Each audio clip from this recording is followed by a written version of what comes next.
देखिए, जो आज का हमारा टॉपिक है some basic concepts in chemistry में, वो है mole concept. Concept of mole most important concept, बहुत ही इम्पॉर्टेंट कॉन्सेप्ट है आपके क्लास 11 के लिए भी, क्लास 12 के लिए भी, कॉम्पिटिटिव एग्जाम्स के लिए। कॉन्सेप्ट ऑफ मोल का मतलब है कि what is mole, what do you mean by one mole. One mole किसी भी कंपाउंड का जब हम आपसे कहते हैं, हम कहते हैं 1 mole of water, 1 mole of CO2, 1 mole of glucose, 1 mole of sugar. तो इसका क्या मतलब है, आपको कितना अमाउंट वाटर का या कितना अमाउंट ग्लूकोज का या कितना अमाउंट शुगर का आपको लेना है। अगर हम 1 मोल की बात करते हैं तो 1 मोल में कितना अमाउंट होगा किसी सब्सटेंस का, ये डिफाइन करना। अब इसको डिफाइन करने के लिए मोल के 3 कॉन्सेप्ट हैं। पहला कॉन्सेप्ट है नंबर कॉन्सेप्ट, दूसरा कॉन्सेप्ट है mass concept, mole concept in terms of mass, और थर्ड कॉन्सेप्ट है mole concept in terms of volume.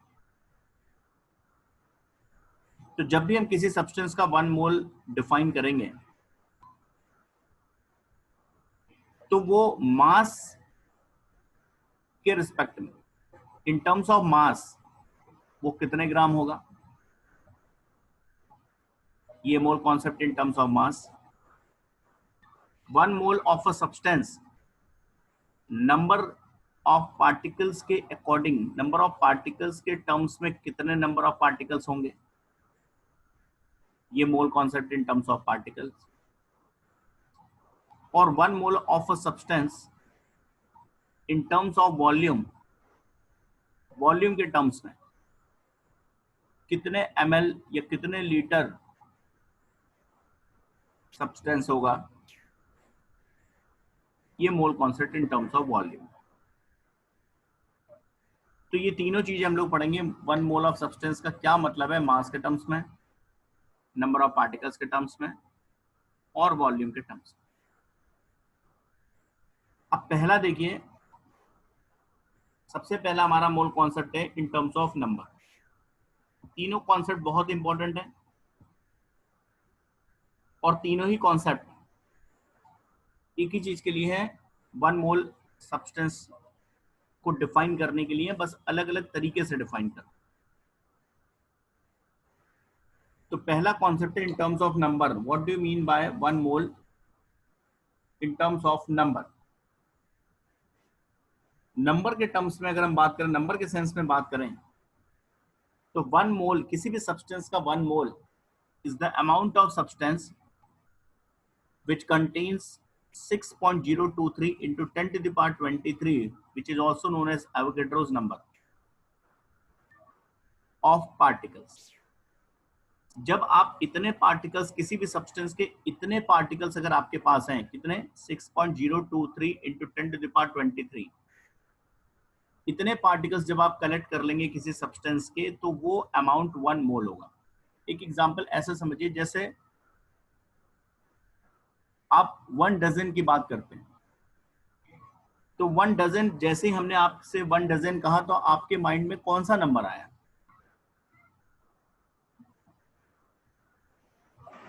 1 dozen कहते ही आपके माइंड में क्या आया? 12। 12 आया। हम अगर आपसे 1 डजन एप्पल्स बोले तब भी 12 आया। हम आपसे 1 डजन पेंसिल्स बोले तब भी 12 आया। हम आपसे 1 डजन स्टूडेंट्स बोल दें तब भी 12 आया। क्यों? क्योंकि ये डजन जो है, ये एक पर्टिकुलर नंबर के लिए डिफाइंड है, 12 के लिए। इसका मतलब, इसका मीनिंग सब्सटेंस के अकॉर्डिंग बदल नहीं रहा है क्या? 1 डजन एप्पल होगा तो अलग नंबर होगा, 1 डजन पेंसिल्स हैं तो अलग नंबर होगा। सिमिलरली 1 मोल एक सर्टेन नंबर है, certain number of particles, certain number of atoms, certain number of molecule, certain number of ions, जो कुछ भी, जिसका भी 1 मोल हम डिफाइन कर रहे हैं, उसका एक सर्टेन नंबर डिफाइंड होगा, और वो नंबर है 6.023 into 10 to the power 23। Is it clear? Yes sir. इसका मतलब अगर कोई आपसे कहते हैं, मैं आपसे बोलूं कि मेरे पॉकेट में 5 मोल सब्सटेंस है, 5 मोल ग्लूकोज है मेरे पॉकेट में, तो इट मीन्स कि मेरे पॉकेट में 5 इंटू 6.022 इंटू 10⁻23 इतने मॉलिक्यूल्स ग्लूकोज के लेकर मैं घूम रहा हूं, क्योंकि 1 मोल के अंदर डेफिनेट है 6.022 इंटू 10⁻23 particles.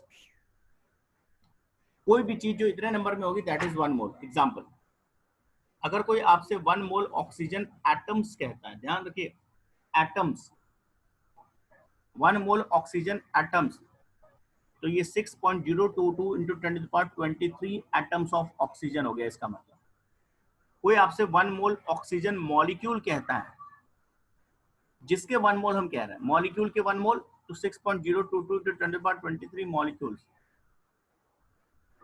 1 mole of electrons, 6.022 into 10⁻23 electrons. 1 mole of gold coins, 6.022 into 10⁻23 gold coins.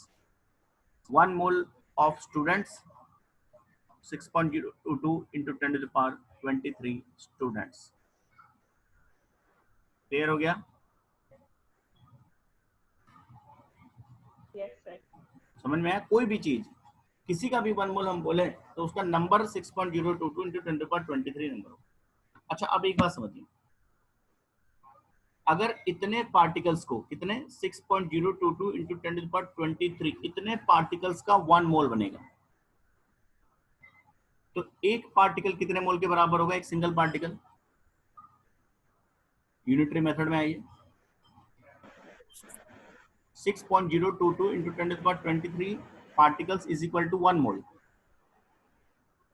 तो 1 particle is equal to, So 1 by 6.022 into 10⁻23 good, 1 upon moles.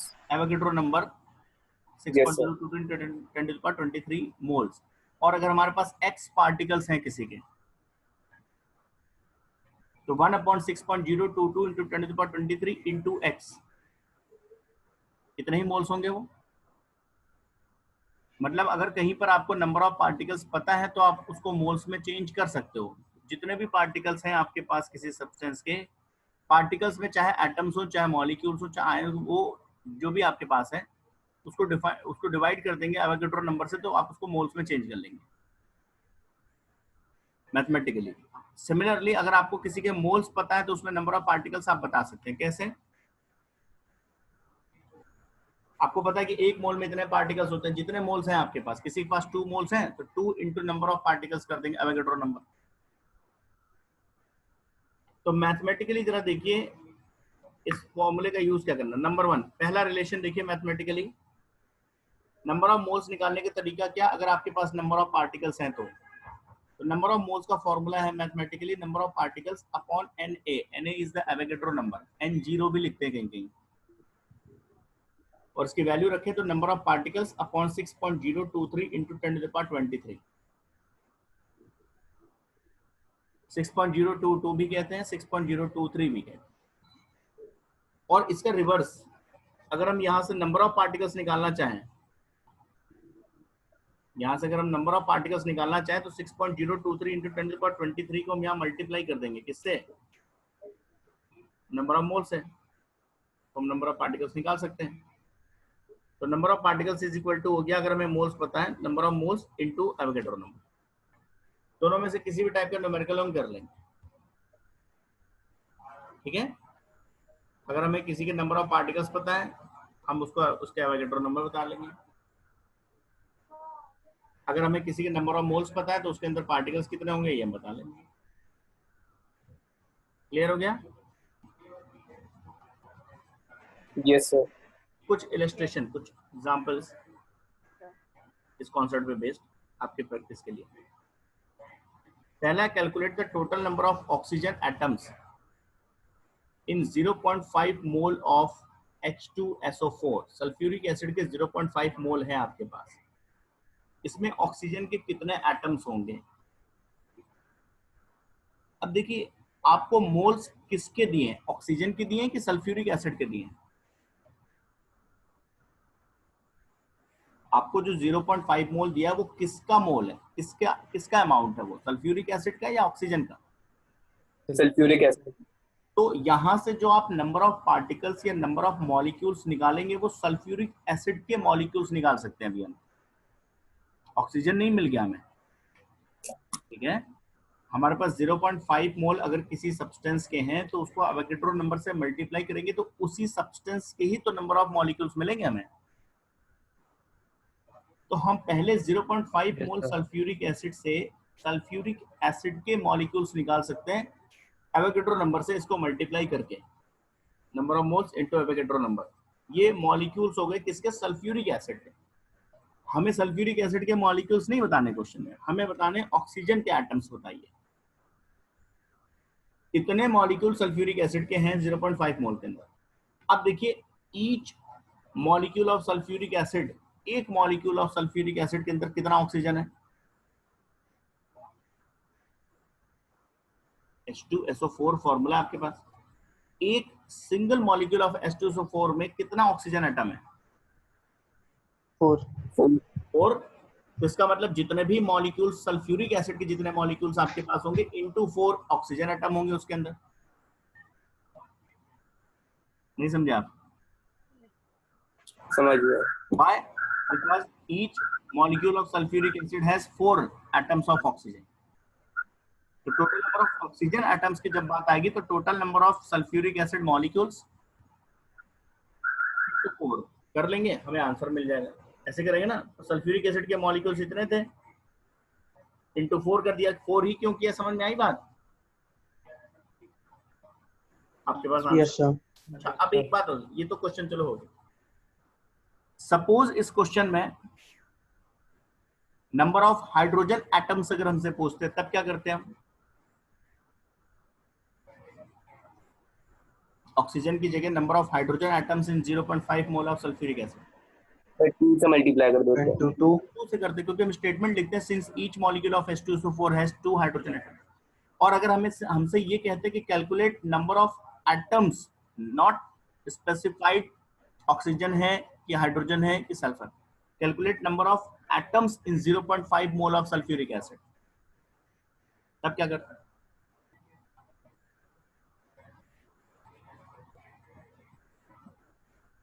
Sulphuric acid के 0.5 मोल में नंबर ऑफ एटम्स कितने होंगे, तब क्या करेंगे?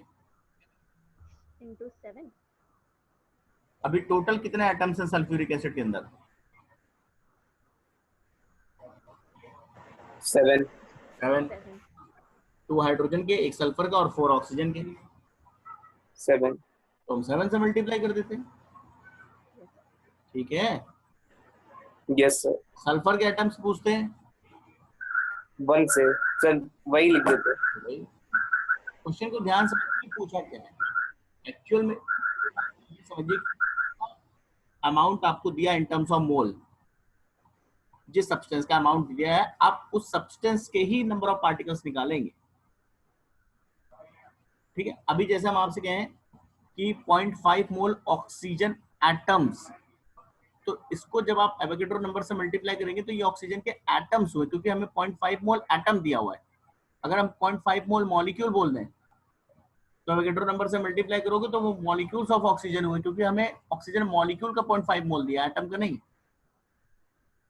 और अगर कहीं कुछ नहीं लिखा, जैसे हमें केवल ऐसे दिया हुआ 0.5 मोल ऑफ ऑक्सीजन, तो आप खुद समझिए कि ऑक्सीजन का नेचुरल स्टेट क्या है, एटम है या मॉलिक्यूल है? नेचुरल स्टेट में ऑक्सीजन किस फॉर्म में रहता है, एटॉमिक स्टेट में या मॉलिक्यूलर स्टेट में? मॉलिक्यूलर स्टेट में ऑक्सीजन जनरली O2 फॉर्म में ही मिलता है ना आपको, कि O फॉर्म में मिलता है। कभी आप O फॉर्मूला लिखते हो जनरली कि O2 लिखते हो? O2। हमेशा मॉलिक्यूलर स्टेट में ही ऑक्सीजन मिलता है नेचर में। तो अगर कहीं यस सर। केवल लिखा है 0.5 मोल ऑफ ऑक्सीजन तो ये अंडरस्टूड है, अगर कुछ आगे स्पेसिफाइड नहीं है कि ये ऑक्सीजन के मॉलिक्यूल्स हैं। 0.5 मोल हमें ऑक्सीजन मॉलिक्यूल्स का डेटा दिया हुआ। चलिए अगले क्वेश्चन पर। क्वेश्चन ये है, how many years would it take to spend Avogadro number of rupees eight the rate of 10 lakh rupees per second. एक एवोगेड्रो नंबर के बराबर अगर आपके पास रुपए हैं और आप 10 लाख रुपए पर सेकंड खर्च करते हैं, 10 लाख पर सेकंड, हर सेकंड आप 10 लाख रुपए खर्च करते हैं, तो भी कितने साल लगेंगे एक एवोगेड्रो नंबर को खर्च करने में? अब देखिए, 1 एवोगेड्रो नंबर मतलब कितने रुपए हुए? एक एवोगेड्रो नंबर का मतलब उसमें कितने रुपए हुए? 6.023 इंटू 10⁻²⁰ कितने रुपए हैं आपके पास? आपकी स्पीड क्या है? हर सेकंड में आप कितना खर्च कर देते हैं? 10 लाख। 10 lakh. तो this total amount of rupees divided by 10 lakh कर दे तो हमें पता चल जाएगा कि इतने सेकंड में खर्च हो जाएगा ये। Yes sir. लेकिन वो जो टाइम आएगा वो अभी सेकंड्स में आया है। उसको years में कन्वर्ट करना। अब उसको जब 60 से डिवाइड करेंगे तो किस में चेंज होगा? अभी वो Minutes. फिर 60 से डिवाइड करेंगे Hours. hours, आवर्स में, फिर 24 से डिवाइड करेंगे डेज में, क्योंकि एक दिन में 24 घंटे होते हैं, फिर 365 से डिवाइड करेंगे Years में। ईयर्स। आंसर में ईयर्स में पूछा। तो पहले तो ये समझ लो, देखिए कहने के लिए कितना आसान है। ठीक है, हमने आपको एक एवोगेड्रो नंबर रुपए दिए, अब सोचो एक एवोगेड्रो नंबर को खर्च करने में, वो भी 10 लाख हर सेकंड आप खर्च कर, हर सेकंड पे 10 लाख रुपए खर्च कर रहे हैं, तब भी इतने साल लग जाएंगे। 1.9 इंटू 10⁻10 ईयर्स। समझ रहे हो? ये धरती तो नहीं रहने वाली इतनी। अब देखिए पहले टाइम टू स्पेंड, पहले आप टोटल टाइम निकालते हैं। Time to spend 6.023 into 10⁻23 rupees at the rate of 1 into 10⁻6। 1 lakh यही, 10 लाख यही तो हुआ। 10 लाख को अगर लिखेंगे तो कैसे लिखेंगे? 1 इंटू 10⁻6 रुपीज पर सेकंड। इतना आप खर्च कर रहे हैं तो कितना टाइम लगेगा, पहले वो निकालते हैं। तो देखिए क्या होगा, टोटल अमाउंट अपॉन जितना अमाउंट आप खर्च कर रहे हैं पर सेकंड, इतना टाइम टोटल लेगा ये सेकंड्स में। लेकिन ये हमारा सेकंड में आंसर आ गया, ये सेकंड्स में है। फिर देखिए अगले स्टेप में हमने क्या किया, इस डेटा को पहले 60 से डिवाइड किया। ठीक है, जो हमारे पास टाइम था उसको 60 से डिवाइड किया, मिनट हो गया। 60 से और डिवाइड किया, आवर्स हो गए। 24 से डिवाइड किया, डेज हो गए। 365 से डिवाइड किया, ईयर्स हो गए। तो तब आपका ये आंसर आ जाएगा, इतने साल लग जाएंगे। ठीक है, क्वेश्चन का नोट कर लीजिए आप। समझ गए? yes sir, पहले तो कितना टाइम लगेगा ये बताना था, और दूसरा वो टाइम जो है हमें ईयर्स में बताना। तो हमने टाइम निकाला सेकंड्स में, तो डिवाइड करते गए ईयर्स में। तो ये मोल कॉन्सेप्ट का मतलब है इन टर्म्स ऑफ नंबर। अब आते हैं मोल का दूसरा concept, mole concept in terms of mass. Mass के टर्म्स में मोल का क्या मतलब है? मास के टर्म्स में किसी भी सब्सटेंस का जब हम 1 मोल बोलेंगे,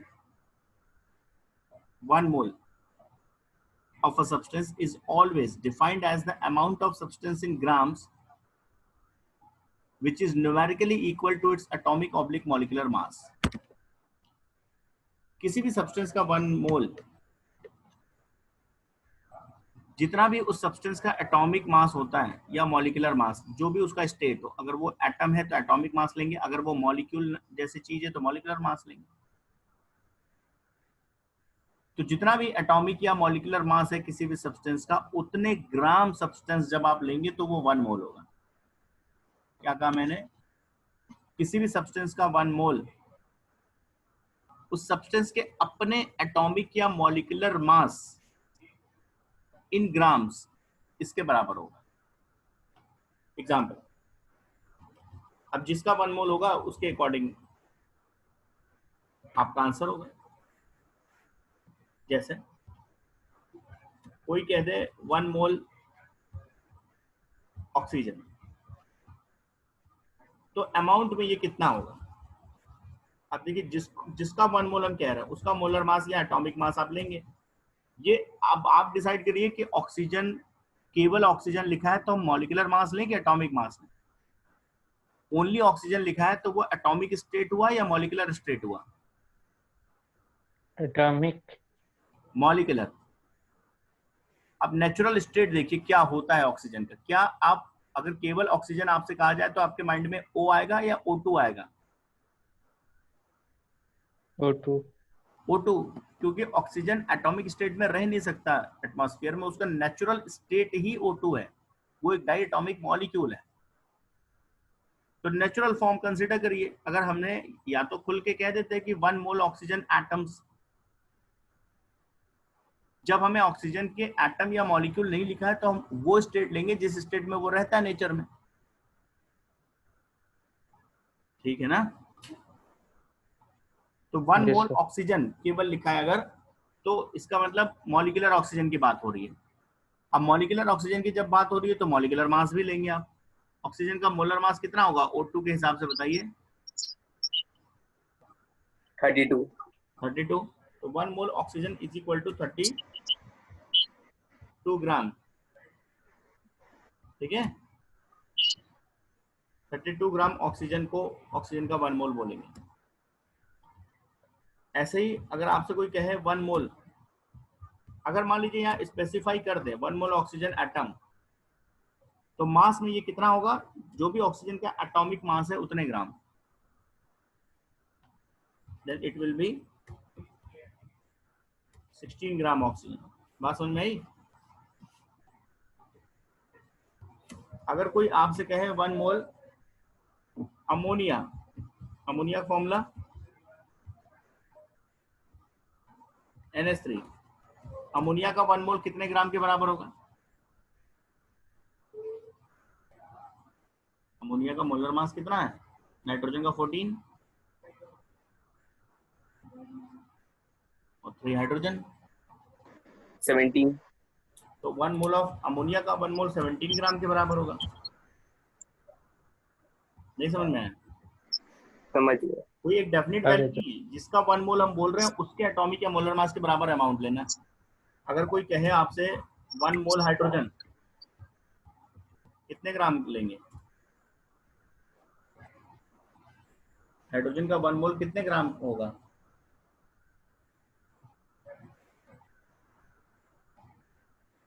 अब देखिए फिर वही हाइड्रोजन का यहाँ पर स्टेट नहीं है कि एटॉमिक स्टेट है कि मॉलिक्यूलर स्टेट है। ये आप डिसाइड करिए 2 कि ग्राम। हाइड्रोजन एटॉमिक स्टेट में नेचर में मिलेगा कि मॉलिक्यूलर स्टेट में मिलेगा, अगर कुछ ना कहा जाए तो। Molecular state. तो मॉलिक्यूलर स्टेट में उसका मोलर मास क्या बनेगा? 2 ग्राम। तो बस सीधी सी बात है। नहीं समझ में आना अभी कॉन्सेप्ट? आ गया सर। आ गया?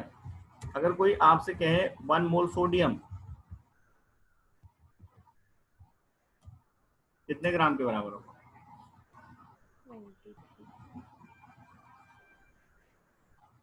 23 23 it will B 23 gram sodium. Sodium का एटॉमिक वेट होता है। कोई आपसे कहे 1 मोल आयरन, आयरन का atomic mass 56 56, it will B 56 gram of iron. Yes sir. इसके लिए एटॉमिक वेट मालूम होना चाहिए। कोई कहे 1 मोल copper, so it will be 63.5 gram copper because it's atomic mass of copper. कोई कहे 1 मोल वाटर, तो इट विल बी कितना होगा ये?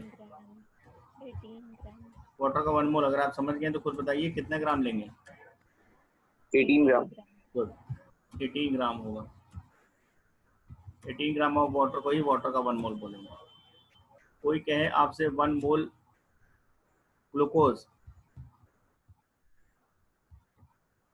ग्लूकोज का 1 मोल C6H12O6 कितना होगा? Molar mass is 180, so it is 180 gram of glucose. कोई कहे आपसे 1 mole sugar C12 S22 O11, so it will be 342 gram. ठीक, क्लियर हो गया 1 मोल का मतलब। मान लीजिए कोई आप दुकान पे गए और उसने कहा कि उसने सारा रेट अपना 1 मोल के हिसाब से लगा रखा है। उसने कहा कि मान लो उसने कहा कि हमारे यहाँ से कोई भी मेटल आप खरीदेंगे पर मोल उसका कॉस्ट 50 रुपीज है। मान लीजिए उसने कहा कि हम 50 रुपए लेंगे पर मोल, आप कोई भी मेटल हमारे यहाँ से खरीदें। अब किसी ने उसके यहाँ से सोडियम खरीदा 50 रुपए में 1 मोल, और किसी ने उसके यहाँ से आयरन खरीदा 50 रुपीज में। अब बाहर आके वो कहते हैं कि भाई ऐसा तुमको तो ज्यादा अमाउंट दिया, हमको कम अमाउंट दिया, तो क्यों ये कम या ज्यादा है? क्योंकि सबका 1 मोल अलग अलग अमाउंट होगा ही होगा, क्योंकि ये डिपेंड करता है उसके एटॉमिक या मॉलिक्यूलर मास पे। ठीक है, सोडियम का 1 मोल 23 ग्राम होगा, आयरन का 1 मोल 56 ग्राम होगा। तो आप ये नहीं कह सकते कि हमें उतने अमाउंट में कम मेटल दिया, हमें ज्यादा मेटल दिया, कि उसने, क्योंकि अगर उसने पर मोल का रेट रखा है तो सही दिया। ठीक है, Yes. तो मास कॉन्सेप्ट में समझ में आया 1 मोल का क्या मतलब है, कितना अमाउंट होगा। अच्छा, एक बात जो अभी तक हम लोग ने जो नंबर कॉन्सेप्ट पढ़ा है और अभी जो ये मास कॉन्सेप्ट पढ़ा, अब इनको हम रिलेट भी कर सकते हैं। कैसे रिलेट करेंगे? आपने कहा, जैसे एक एग्जांपल लेते हैं, आपने कहा कि 1 मोल वाटर मास के सेंस में अगर हम समझते हैं तो 18 ग्राम वाटर हुआ, है ना। और नंबर के सेंस में हम इसे समझें तो it will B 6.023 into 10 to the power 23 molecules हो गया ऑफ वाटर। ठीक है ना। ये जो 18 ग्राम का इंटरप्रिटेशन है ये मास के टर्म्स में है, ये जो इंटरप्रिटेशन है 1 मोल ऑफ वाटर का ये नंबर के सेंस में, बट दोनों है तो 1 मोल वाटर ही। तो इसका मतलब यहां से आपको एक चीज और क्लियर हो गई कि 6.023 into 10 to the power 23 molecules of water का वेट कितना होगा? 18 ग्राम। तो वाटर के एक मॉलिक्यूल का वेट भी निकाल सकते हैं, 18 upon 6.023 into 10 to the power 23 molecule.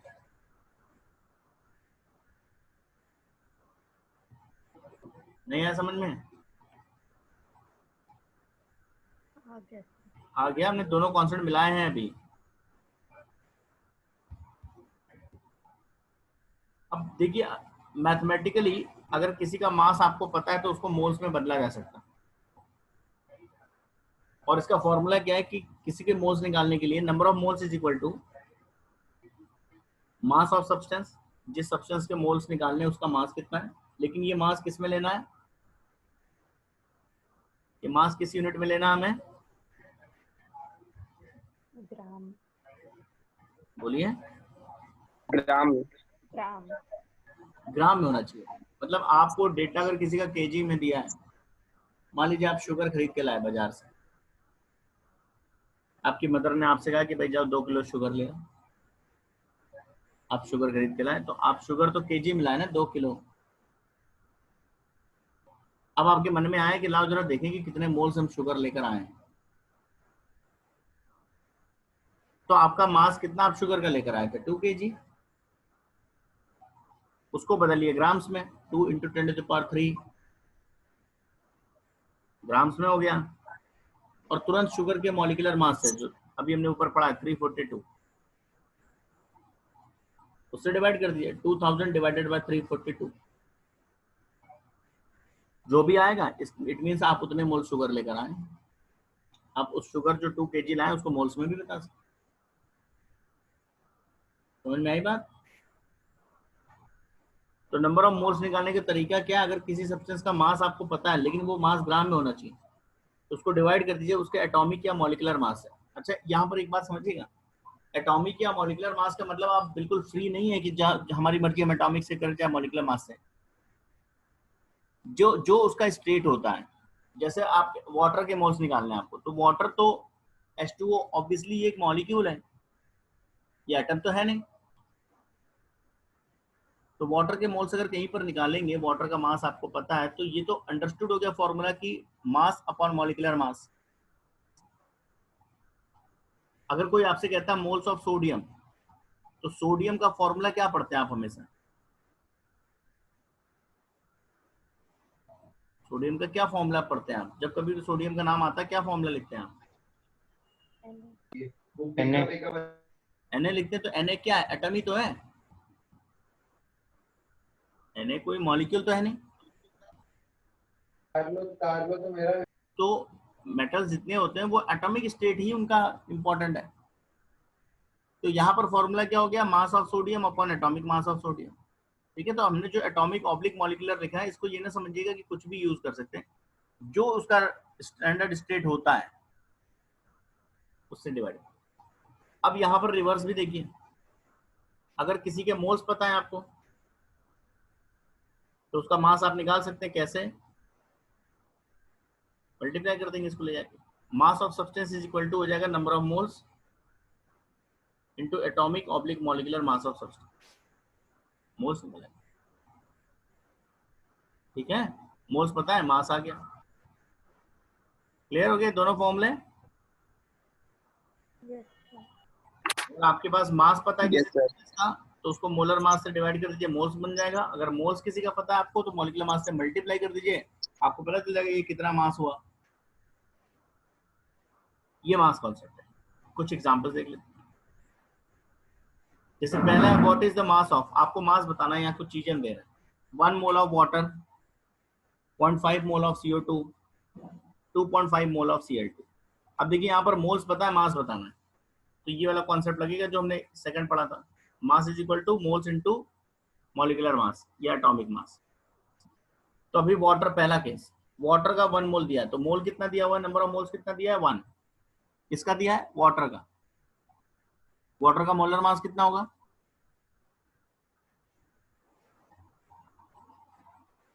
बोलो 18 ग्राम। बोलो ना, आप वेट क्यों करते रहते हो? आंसर तो दीजिए। ये वेट ना करिए कि कोई और बोले, आप बोलिए। आपको आता है, आप बोलिए।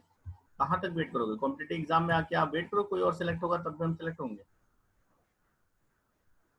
ठीक है, तो यहाँ पर मास ऑफ वाटर, मास का फॉर्मूला लगा देंगे, number of moles into molar मास। ठीक है, मोल्स इनटू मोलर मास। अब मोल्स कितना दिया वाटर का आपको? 1। Molar mass 18 is equal to 18 gram. Answer हो गया।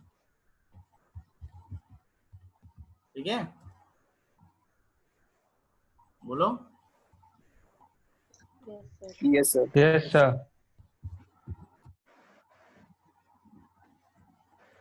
नंबर 2 बी वाला देखिए, किसका मोल दिया आपको?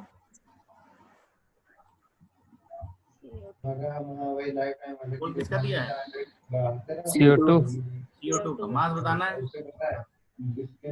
तो mass of CO2 is equal to, formula क्या लगेंगे? Moles. Number. Moles of CO2 moles into molar mass. Molar mass CO2 का कितना होता है? मोल्स है 0.5, 44. मोलर 44. मास 44, मल्टीप्लाई कर देंगे 22 ग्राम। 22.0. ठीक है, सी Cl2 का आपको मोल दिया हुआ है, मास निकालना है। Mass of Cl2 is equal two moles into molar mass Cl2 का। मोल्स आपके पास है 2.5, मोलर मास 71, 71. 35.5 atomic weight. तो 35.5 इंटू 2 71, 177.5. 177.5 क्लियर। Yes. यहाँ पर हमें मोल्स दिए थे, मास बताने कर लिया। दूसरे इलस्ट्रेशन पे आते हैं। How many moles of atoms are contained in. अब आपको मोल्स बताने, एटम्स ये है हमारे पास। Number 1 90 gram aluminium, 0.8 gram of iron. अब यहाँ मास दिया हुआ है, क्वेश्चन देखेंगे तो यहाँ पर हमें मास दिया हुआ है ना। अब रिवर्स हो गया ना, हमें मास दिया हुआ है और क्या बताना है, moles.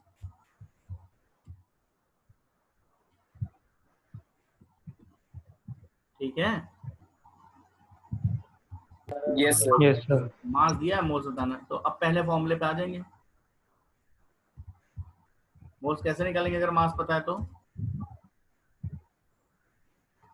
The mass of substance upon molar mass. Molar mass या एटॉमिक मास, जो भी है। Yes, atoms sir. है तो एटॉमिक मास लेंगे।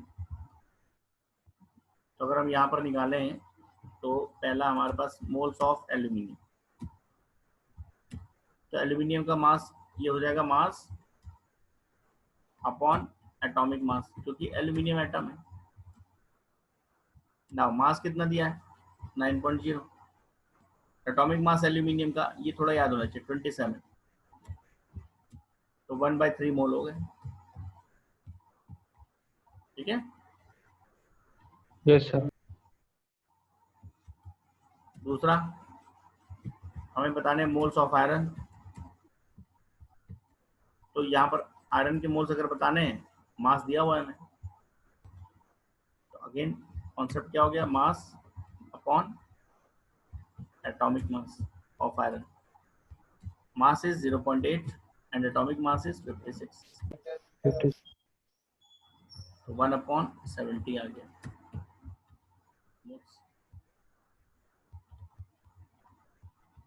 ठीक, तो इस तरह से अगर आपको मास पता है तो आप मोल्स में चेंज कर लोगे, और मोल्स पता है तो मास बता दोगे मॉलिक्यूलर मास से मल्टीप्लाई।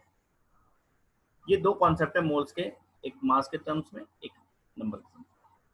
थर्ड कॉन्सेप्ट हम लोग नेक्स्ट टर्म पे पढ़ेंगे, मोल concept in terms of volume. फिर तीनों कॉन्सेप्ट को आपस में हम लोग मिक्स भी करेंगे और बहुत सारे न्यूमेरिकल्स करेंगे इस पे, मोल कॉन्सेप्ट पे। इतना आप जरा रिवाइज कर लीजिएगा, मोल के दोनों concept in terms of number, in terms of मास। ठीक है।